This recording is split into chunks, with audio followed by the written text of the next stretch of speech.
किन्हें कहते हैं हाइड्रोकार्बन्स?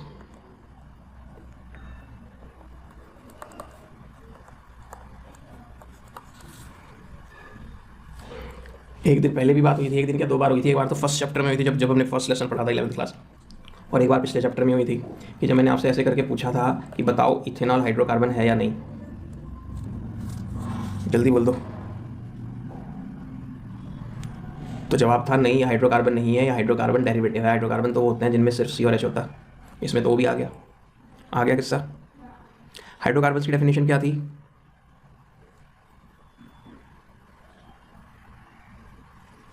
हो गया। अब इसके कुछ एग्जांपल्स के नाम पे हमारी बुक में शुरू में पैराग्राफ बनाते हैं, वो थ्योरी वोरी छापते हैं, तो सबको पता है CNG compressed natural gas, LPG petrol, diesel, सब कौन हाइड्रोकार्बन से, मिक्सचर ऑफ हाइड्रोकार्बन से, पता है ना। अब हाइड्रोकार्बन्स में कई सारे तरह से क्लासिफिकेशन होता है। एक हमने पीछे किया था, याद हो आपको, एसाइक्लिक और ओपन चेन, या कुछ नहीं, आप वो छोड़ो चक्कर। Saturated 10th class. और सैचुरेट किन्हें कहते थे? जिनमें, और अनसैचुरेटेड किन्हें कहते थे? जिनमें एटलीस्ट एक C डबल बॉन्ड C या C ट्रिपल बॉन्ड C हो, या दोनों हो जाए। हाँ या नहीं? अब सैचुरेटेड में क्या हम एल्केन्स पढ़ते थे? क्या साइक्लो एल्केन्स भी सैचुरेटेड में आ जाएंगे?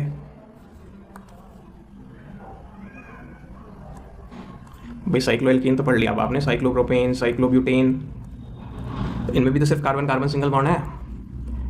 एल्केन्स को पैराफिन्स भी कहते हैं, पता है क्या?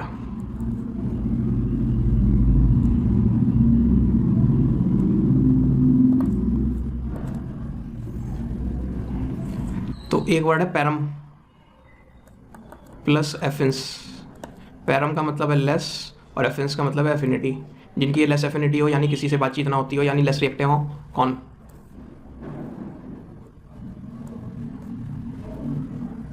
तो एल्केन्स जो है आपको याद होगा थोड़ा बहुत 10th क्लास पे, उनमें सिंगल बॉन्ड होता है। और एल्कीन एल्काइन में 11-12 से फंडा उठाएं तो डबल ट्रिपल बॉन्ड होता है। डबल ट्रिपल में एक पाई होता है, इसमें 2 पाई होता है। पाई बॉन्ड वीक होता है, तो पाई बॉन्ड आसानी से टूट के रिएक्ट कर जाते होंगे। इसमें सिर्फ सिग्मा बॉन्ड है जो स्ट्रॉन्ग है, तो ये आसानी से रिएक्ट नहीं करते होंगे, इसलिए ने बोला लेस रिएक्टिव पैराफिन्स एल्केन्स। बोलो हाँ या नहीं?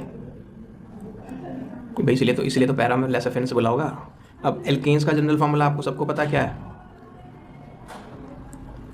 और साइक्लो एल्केन्स का? अब यहाँ जरा सा शॉक हो सकते हो आप कहोगे 10th क्लास में तो एल्कीन्स का था। 10th क्लास में ये जनरल फार्मूला एल्कीन्स का था या नहीं? तो ये एल्कीन्स का तो है ही साथ में, एल्कीन्स का तो है ही साथ में। साइक्लो एल्केन चेक करके देख लो, आप चेक कर लो आप। CH2 यहाँ है, CH2 यहाँ है, CH2 यहाँ है, तो क्या मिला के बने? C3H6। बोलो आगे। अनसैचुरेटेड में एल्कीन्स, और एल्कीन्स का जनरल फार्मूला CnH2n-2, एल्काइंस का CnH2n।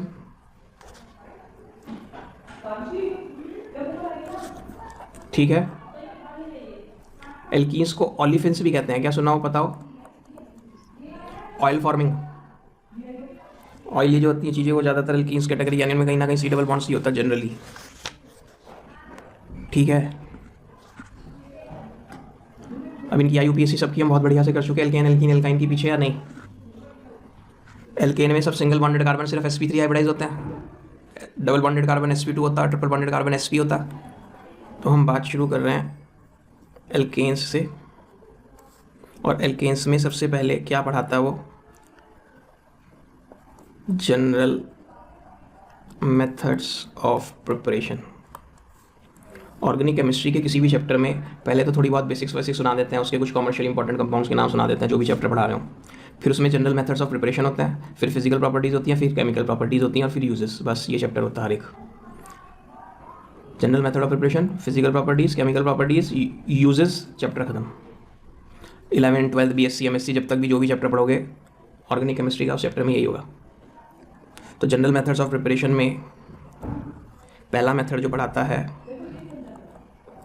From unsaturated hydrocarbons. तो अनसैचुरेटेड हाइड्रोकार्बन्स का क्या करोगे आप? हाइड्रोजिनेशन। और हाइड्रोजिनेशन को ही क्या हम रिडक्शन भी कहते हैं। रिडक्शन की एक डेफिनेशन ये भी तो थी, एडिशन ऑफ हाइड्रोजन। आया कुछ याद?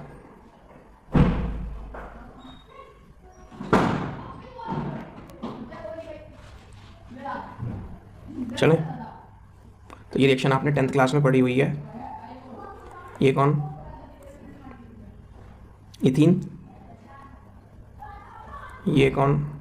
प्रोपीन। ये कौन? Propyne, sorry ethyne. इथाइन मेरे सुर में बह जाते हैं। इन सब में आप हाइड्रोजन ऐड कर रहे हैं।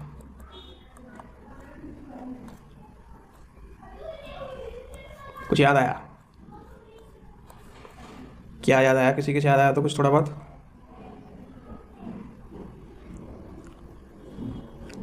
निकल और प्लेटिनम और पैलेडियम। निकल सस्ता है तो लेकिन रिक्वायर हाई टेम्परेचर। इस कैटलिस्ट के साथ हाई टेम्परेचर भी चाहिए होता। एक रेने निकल होता है, मेरी बुक में नहीं दिया हुआ रेने निकल। तो वो निकल की कुछ प्रोसेसिंग करता है, निकल एल्युमिनियम का एलॉय लेके NaOH के साथ। निकल एल्युमिनियम का एलॉय लेके उसे NaOH में डाल देता है, खाली निकल रह जाता है। एल्युमिनियम जो है वो NaOH में डिजॉल्व हो जाता है। तो इस तरह से प्रोसेस निकल जो मिलता है उसे रेने निकल कहते हैं, और वो लो टेम्परेचर पे काम कर जाता है, यानी उसके साथ हाई टेम्परेचर की ज़रूरत नहीं है। अगर आप नॉर्मल निकल ले रहे तो साथ में हाई टेम्परेचर की ज़रूरत पड़ती है। तो वनस्पति ही बनाते हुए भी यूज़ किए थे। तो यहाँ क्या, यहाँ क्या, और इस काम में कुछ एनर्जी निकलती है, और निकलने वाली एनर्जी को एंथैल्पी ऑफ हाइड्रोजनेशन कहते हैं, थर्मोडायनेमिक्स चैप्टर। यहाँ 2 H2 यूज़ होंगे, यहाँ भी 2 H2 यूज़ होंगे, क्योंकि 4 H चाहिए ना ट्रिपल बॉन्ड पे। तो बोलो। तो व्हेन निकल इज यूज्ड, तो उस केस में 523 to 573 केल्विन यूज़ करते हैं, और रिएक्शन का नाम हो जाता है सेबेटायर्स सेंडेरेंस रिडक्शन रिएक्शन। ये नेम रिएक्शंस कहलाती हैं जो किसी साइंटिस्ट के नाम पे होती है। तो इनमें से किसी भी रिएक्शन में अगर आप निकल यूज़ करोगे तो साथ में इतना टेम्परेचर रखना पड़ेगा, और उन सब रिएक्शंस को क्या कह सकते हो आप? बोलो। सेबेटायर्स सेंडेरेंस रिडक्शन रिएक्शन। स्पेलिंग पढ़ ही नहीं पा रहे तो बताओ सर, मेरी राइटिंग कुछ ज़्यादा ही सुंदर है, मुझे पता। ये आर है, ये भी आर है, ये ENS। सेबेटायर्स सेंडेरेंस रिडक्शन रिएक्शन इस रिएक्शन का नाम है। बस साइंटिस्ट होंगे ना दो जिन्होंने मिलकर रिएक्शन बनाई होगी, नॉट इन कोर्स। ये रिएक्शन आपके कोर्स में नहीं है। ये रिएक्शन तो है, नाम के साथ नहीं है, नाम आपके कोर्स में नहीं है, ठीक है। सेकेंड मेथड है from alkyl halides. From alkyl halides. From alkyl halides में क्या?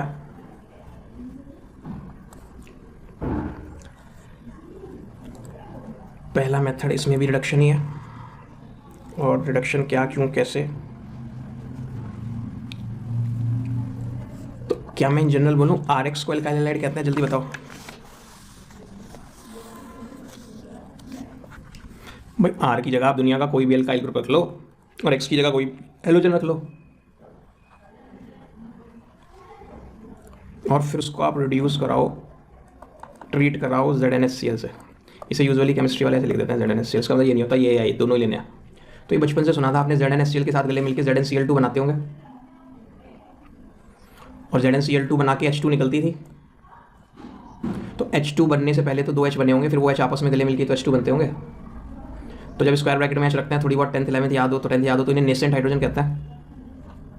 सुना है क्या बड़ा? जैसे अकेला हो तो उसे नेसेंट ऑक्सीजन कह देते थे। तो ये जो H बने, ये H गले मिलके H2 बनने से पहले यहाँ आके इन्होंने धावा बोल दिया, इधर एक H इधर एक H, क्या बन गया?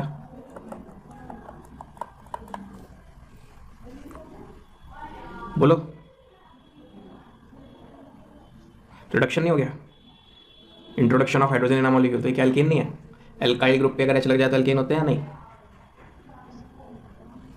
अब अगर आप इसकी जगह, ये मेरे कोर्स में नहीं है, मैं जो दूसरे लिख रहा हूँ, अगर आप Zn प्लस NaOH करोगे तो भी यही हो जाएगा। 10th क्लास की रिएक्शन याद हो, सोडियम जिंकेट था ना, जिंक मेटल का रिएक्शन, तो उससे भी H निकलती होगी, वो H जो है कर दे, या फिर आप इसकी जगह जिंक कॉपर का कपल ले सकते हो अल्कोहल के साथ। ये सब के सब रिड्यूसिंग एजेंट का काम करते हैं, लेकिन मेरी NCERT में सिर्फ ये दिया हुआ। ठीक है, ऑर्गेनिक केमिस्ट्री में बैलेंसिंग की कोई इंपॉर्टेंट नहीं होती, बैलेंसिंग करो ना करो कोई मतलब नहीं है, कोई फायदा नहीं है, कोई नुकसान फायदा नहीं है, कोई मार्क्स नहीं कटते। लेकिन ऑर्गेनिक केमिस्ट्री में जो रिएक्शन के ऊपर कंडीशन होती है वो मेंशन करनी जरूरी होती है, वो नहीं लिखा तो जीरो।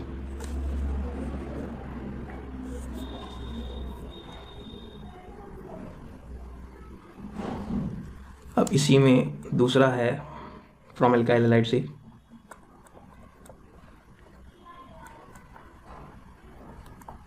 वुड्स रिएक्शन, फिर से कोई नेम रिएक्शन है। क्लास 12 के बोर्ड के पेपर में 2 नेम रिएक्शन आनी होती हैं, लगभग 25 नेम रिएक्शन है क्लास 12 के कोर्स में, और 3-4 इस 11th के कोर्स में, तो ये तीनों चारों 12th में भी हैं जो 11th में है। वुड्स रिएक्शन, वुड्स किसी साइंटिस्ट का नाम रहा होगा, उसने रिएक्शन दी, तो वुड्स रिएक्शन किसका मानता है? For symmetrical alkenes. इससे कैसे एल्केन्स बनता है? सिमेट्रिकल, सिमेट्री तो समझते हैं 10th class mathematics, 10th class कह रहा हूँ, 6th क्लास मैथमेटिक्स, जिस फिगर में कहीं से बीच में से काटने पर 2 इक्वल हाफ में डिवाइड हो सके, एक हिस्सा दूसरे हिस्से के मिरर में, जो सिमेट्रिकल कहते थे। तो देखिए क्या पढ़ाना चाह रहा है। C2H5Cl 2NaCl C2H5, क्या दोनों सेम है? तो ये एल्काइल क्लोराइड और सोडियम मेटल को ड्राई ईथर में डाल देते हैं। ड्राई ईथर मतलब ऐसा ईथर जिसमें बिल्कुल भी पानी ना हो, क्योंकि पानी तो सोडियम के साथ वायलेंटली रिएक्ट कर जाता। तो ईथर यहाँ किसका काम कर रहा है? सॉल्वेंट का। तो ऐसे यहाँ ड्राई ईथर कौन रहा होगा? अब मेरी ये लाइन खूब काम आती है 11th में, और 11th से ज़्यादा 12th में। एल्कली मेटल को हेलोजेंस बहुत अच्छे लगते हैं क्या? 9th class 10th class. Alkali metals most reactive metals, halogens most reactive non metals. तो जब भी एल्कली मेटल को हेलोजन दिखता है वो उसे लेके भाग जाता है। तो 2 Na क्यों रखे? समझ गए? 2 Na को भगाने के लिए, 2 Cl या 2 Cl को भगाने के लिए 2 Na चाहिए थे। इधर कौन रो रहा है Cl के जाने के गम में? C2H5, मेरा दोस्त Cl चला गया। इधर भी ये भी रो रहा है, मेरा दोस्त Cl चला गया। दोनों एक दूसरे के आंसू पूछ लेंगे क्या आगे? क्या है ये? ब्यूटेन। इसको अगर मैं यहाँ से इमेजिन करूँ, काटूँ, तो जो इधर है वो इधर है, इसलिए कैसा है? अब पेपर में पता है रिएक्शन कैसे आ जाती है हमें धोखा देने के लिए। पेपर में ऐसे लिखा था बस, C2H5Cl Na, प्रोडक्ट बताओ। तो वहाँ एक ही C2H5Cl का मॉलिक्यूल होगा, करोड़ों होंगे क्या? एक सिंगल मॉलिक्यूल डाल सकते हो आप कभी किसी बीकर में, वेसल में? चुटकी भर, बूंद भर, कुछ भी ले लो, उसी में करोड़ों मॉलिक्यूल्स होंगे। ऐसे सोडियम का सिंगल एटम डाल दोगे या बारीक से बारीक सोडियम मेटल का टुकड़ा डालोगे तो उसमें करोड़ों एटम्स होंगे। तो उन करोड़ों में से दो Na के साथ चाय पीने जाते हैं और वहीं पे लड़ाई झगड़ा हो जाता है। NaCl अलग, दोनों C2H5 रोते पीटते आपस में अलग जुड़ जाते हैं। तो ऑर्गेनिक में बैलेंस ही नहीं दे रहे, अपना आप अंदाजा लगाना। ये अल्काइल हैलाइड है, सोडियम मेटल है, तो अच्छा इसका मतलब उस रिएक्शन होगी।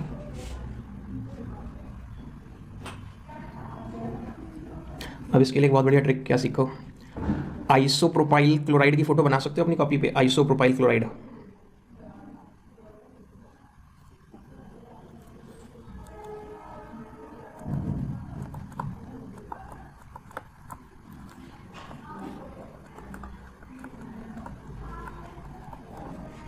क्वेश्चन है, convert isopropyl chloride to two three dimethyl butane. Convert.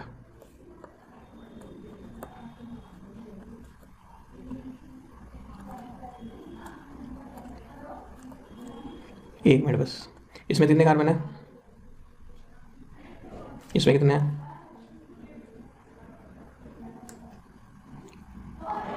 6 नहीं है क्या? 8 कैसे दिख रहा है आपको? ये 6 हैं। तो अभी हमने कहा वुड्स रिएक्शन में क्या होता है, जितने कार्बन होते हैं डबल हो जाते हैं। इसमें अगर N है तो इसमें 2N होंगे। क्यों? सिमेट्रिकल तो तभी होगा, 2 मॉलिक्यूल जब आपस में गले मिलेंगे तो डबल हो जाएंगे या नहीं? अब इससे बनता नज़र आ रहा किसी तरह?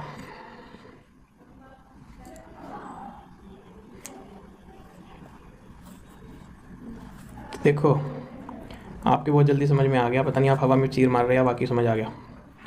ये मॉलिक्यूल है जहाँ भी उस कंपाउंड में CCl बॉन्ड दिखे, ये CCl बॉन्ड हो गया, उसके परपेंडिकुलर खींच लो और परपेंडिकुलर बना के उसे मिरर मानो फिजिक्स का और पॉलिश मार दो उस पर हेलोजन वाली साइड पे।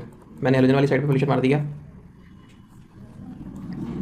यहाँ एरो पे Na ड्राई ईथर लिखना ये तो लिखना ही पड़ेगा, Na तो कम से कम लिखना ही पड़ेगा, ड्राई ईथर। और इस CCC को मिरर में अपनी फ़ोटो ऐसी दिख रही होगी क्या? Cl भाग गया Na के साथ। बताओ ये और ये सेम है क्या?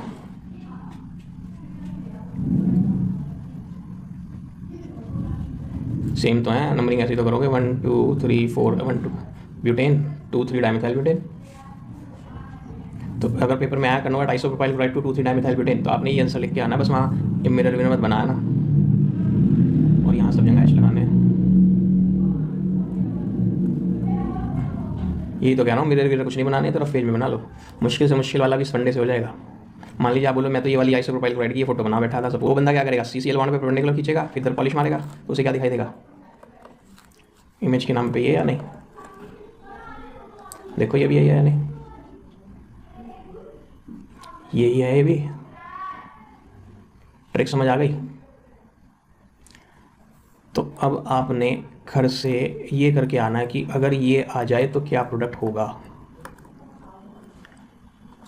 क्या मैंने 2 डिफरेंट एल्काइल हैलाइड ले लिया, मिथाइल क्लोराइड और इथाइल क्लोराइड, अब क्या प्रोडक्ट बनेगा कल आप